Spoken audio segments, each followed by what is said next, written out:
Well, many of you are looking forward to all the 4th of July festivities. Those of you with animals might be a little more nervous, especially if your pets get spooked by fireworks. You have good reason to be nervous. So how can we help our stressed out dogs, especially if we know that year after year this always spooks them? Our Abby Davis joins us now with advice. Abby?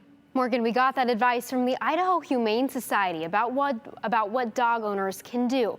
But I also went to Dog Island at Ann Morrison Park to get engaged on how many people's pets will panic.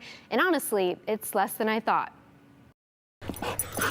Monday was just like any other day at Dog Island. But some of these happy and carefree dogs might not have such a good time on Tuesday. The first year we just kind of tried to pretend like if we didn't hear anything, maybe he would calm down, and that did not help him at all. I have to drop it. Because Sarah Witkoff says her dog Dax really doesn't like all of the 4th of July fireworks. The big guy has never done okay. He usually ends up in the tub or in the bathroom laying on the tile, stressed. Which stresses out his owners. 4th of July and New Year's is just rough. Dax isn't the only dog that doesn't like all the noise. Idaho Humane Society spokesperson Lorianne Mavey says that's partly because of their good ears. They can hear those ones that are off in the distance that we don't have any idea are going off.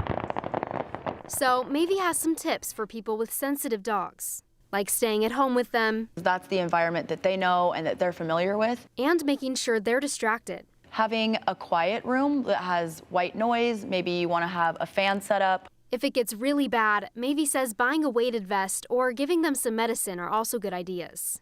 Witkoff agrees. He usually needs some kind of relaxing assistant, either from the vet or through over-the-counter pharmaceuticals.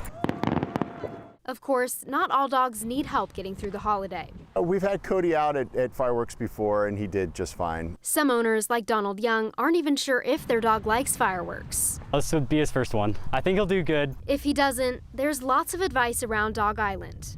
Making sure that we have the bathroom open if he needs to go hop in the tub to try to relax, making sure that we have Benadryl on hand. Things like that have made it a lot easier.